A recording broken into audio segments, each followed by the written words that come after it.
चीज पास्ते वाले गरीब भाई की अमीर बहन।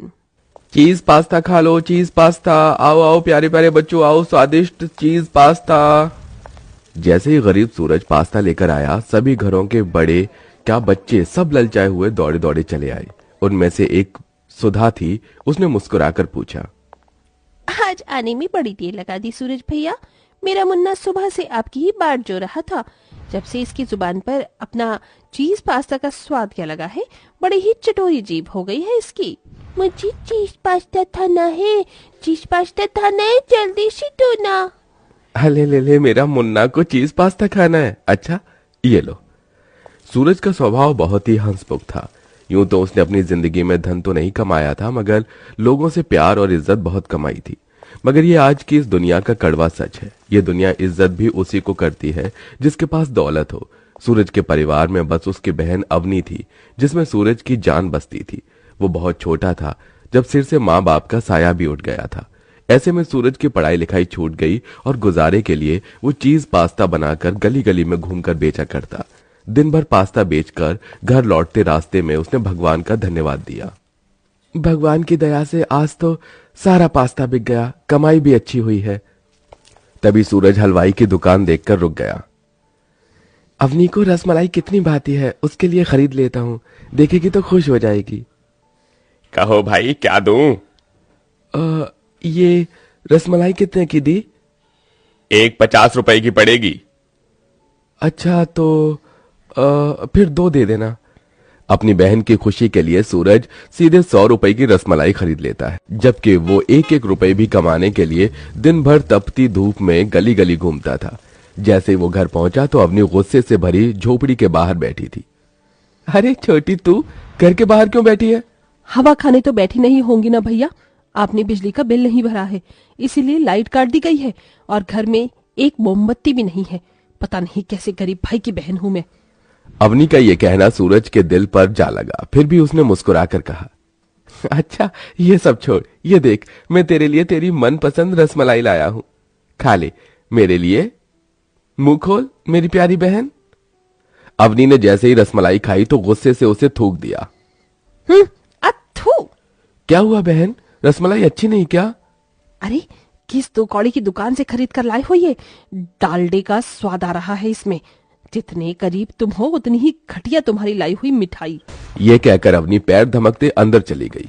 यूं तो इस दुनिया में भाई बहन का बंधन सबसे अटूट होता है, मगर अवनी अपने भाई सूरज के स्वभाव से एकदम अलग थी। वो अमीरी भरी जिंदगी जीना चाहती थी। वो अपने कॉलेज में पढ़ने वाले अमीरों की देखा देखी करती, जैसे छोटे कपड़े पहनना, घूमना फिरना। बावजूद इसके सूरज खुद में ही दोष ढूंढता था। वो रात भर झोपड़ी की ओट पर बैठे रोता रहा। मैं अपनी बहन को एक अच्छी जिंदगी नहीं दे सकता। अब से मैं गली गली घूमकर नहीं बल्कि बाजार में चीज पास्ता बेचूंगा और कल बिजली का बिल भर दूंगा सबसे पहले, ताकि मेरी बहन को पढ़ने में तकलीफ न हो। यूं ही वक्त गुजरता गया। सूरज पूरे दिन बाजार में खड़ा रहता और चीज पास्ता बेचता। थोड़े दिन बाद सूरज अवनी के लिए रिश्ते देखने लगा। उस दिन अवनी गुनगुनाते हुए पर्स टांगे ऊंची सैंडल में घर आई। ला ला ला ला ला ला ला ला। सूरज ने तस्वीर दिखाते हुए कहा, अवनी ये देख, मैंने तेरे लिए ये कुछ रिश्ते देखे हैं। ये लड़का गांव के सरकारी स्कूल में मास्टर है और एक ये दूसरा, ये बैंक में चपरासी के पद पर है। तू बस हाँ कर दे। तस्वीर देखकर अवनी ने दांत पीस लिए और बौखलाकर बोली, मुझे तुमसे यही उम्मीद थी भैया, तुम मेरे लिए ऐसा ही कोई गया गुजरा रिश्ता ढूंढोगे। मगर एक चपरासी या मामूली से स्कूटर मास्टर से मैं शादी करके अपने आगे की सारी जिंदगी गरीबी में नहीं बिताना चाहती। मैंने अपने लिए लड़का ढूंढ लिया है और उसी से शादी करूंगी। अपनी बहन के इस फैसले को सुनने के बाद भी उस गरीब भाई ने मन के गमों को होठों पर आने नहीं दिया। अरे कौन वो खुश नसीब जिसे मेरी बहन ने चुना है? रोहित नाम है उसका, बिजनेसमैन है, नौकर चाकर है, कई कई गाड़ियां हैं उसके। घर में देखो तो पता चले भैया। तुम तो पास्ता बेचकर भी मुझे इस गरीबी के सिवा कुछ दे नहीं पाए। बस मेरी शादी अच्छे से कर देना, इतना तो कर ही सकते हो अपनी छोटी बहन के लिए। सूरज ने डबडबाई आंखों से अपनी बहन की ओर देखकर कहा, तू चिंता मत कर बहन, तेरा यह गरीब भाई तेरी शादी बड़े धूमधाम से करेगा, तू देखना। उस रात सूरज ने एक बक्से को खोला जिसमें कुछ पुराने नोटों की गड्डी थी। उसने उसे गिना और दुख जताते हुए कहा, इतने सालों से चीज पास्ता बेचकर भी, पाई पाई जोड़ने के बाद भी बस अब तक 20,000 ही है। फिर सूरज कर्ज लेकर बड़ी धूमधाम से बहन की विदाई करता है। अपना बड़ा सा आलीशान ससुराल देखकर अवनी खूब इतराती है। आखिर आज मेरा सपना पूरा हो गया। आज मैं इतने अमीर घर खानदान की बहू बन गई। अपर्णा ने अवनी का स्वागत किया। आओ अपर्णा बहू, इस खानदान में तुम्हारा स्वागत है। अगले दिन रोहित ने अवनी से कहा, अपनी आज तुम पग फेरे के लिए अपने घर चल रही हो ना?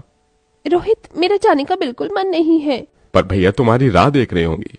अपनी थोड़ी देर की तो बात है। थोड़ी ही देर में महंगी सी गाड़ी गरीब सूरज के द्वार पर आई, जहां अंदर सूरज चूल्हे के धुएं में पास्ता बना रहा था। आज तो कितनी देर हो गई, बस चीज डालना रह गया। हो गया पास्ता तैयार, अभी बेचने भी जाना है। इतने में अवनी महंगी सी साड़ी और गहने पहने हाथों में पर्स टांगे अंदर आई। अपनी बहन को देखकर सूरज फूला नहीं समाया। नमस्ते सूरज भैया। अरे खुश रहिए रोहित बाबू। अवनी मेरी बहन, आजा आजा बैठना। तभी अवनी ने घमंड से भरे अंदाज में कहा, कहाँ बैठूं? इस झोपड़पट्टी में बैठने के लिए कुर्सी भी तो नहीं है। इस फटीचर चटाई पर मैं नहीं बैठूंगी। मेरा यहाँ दम घुट रहा है। रोहित, मुझे घर ले चलो प्लीज। अपनी बहन के हाथों हुए अपमान से उस गरीब भाई का दिल छलनी छलनी हो गया। फिर भी उसने कहा, बहन शादी के बाद पहली बार अपने गरीब भाई के घर आई है, खाकर जा, ये देख मैंने चीज पास्ता बनाया है। बड़े ही प्यार भरे मन से सूरज ने एक कटोरी में अपना बनाया चीज पास्ता उसकी ओर बढ़ाया, पर अवनी ने मना कर दिया। भैया, अपना ये गरीबों वाला चीज पास्ता तुम ही खाओ। आज तुम्हारी बहन की इतनी हैसियत है कि मैं 5 स्टार और 7 स्टार होटल में खाना खा सकती हूँ। और जब तुम्हारा मन भर जाए ना, तो ये गली गली घूमकर अपना पास्ता बेचने से तो फिर आ जाना मेरे घर। तुम्हें ड्राइवर की नौकरी पर रख लूंगी। चलो रोहित। इस अपमान के बाद सूरज का मन चीत्कार करने लगा। उसकी आंखों से झरझर आंसुओं की बौछार गिरने लगी।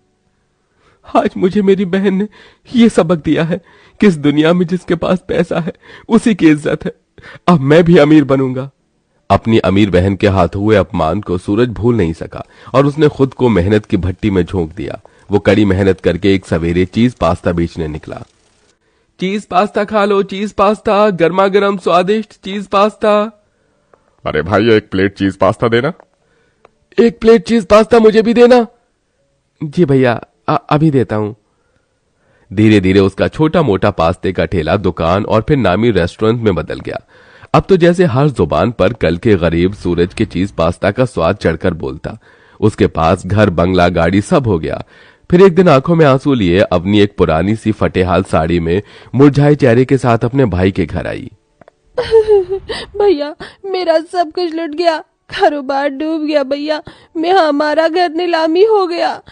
बहुत गरीबी और बदहाली में जी रहे हैं हम। आपकी ये गरीब बहन बहुत परेशान है। अपनी बहन की बुरी हालत देखकर सूरज अपमान के वो दिन भी भूल गया। उसने डबडबाई आंखों से कहा, चुप हो जा अवनी, रो मत। बहन, तेरा भाई अभी जिंदा है तेरे लिए। मगर बहन, हमेशा याद रखना, कोई भी काम छोटा या बड़ा नहीं होता। देख, कल अपने भाई के जिस काम को तू छोटा कहकर गई थी, आज उसी चीज पास्ता के मेरे कई रेस्टोरेंट हैं और मेरा सब कुछ तेरा ही तो है। इतना सब हो जाने के बाद अपने भाई के मन में अपने लिए स्नेह देखकर अपने भाई के गले लगकर गुजरे पल क्षणों को याद करके बस रोती ही गई। भैया, मुझे माफ कर दो, मैंने जो आपका दिल दुखाया है। सूरज ने सब भूलकर बदहाली में अपनी बहन की मदद की। मगर याद रखिए, वक्त बनते और बिगड़ते देर नहीं लगती, क्योंकि ये किसी एक का होकर कभी नहीं रहता।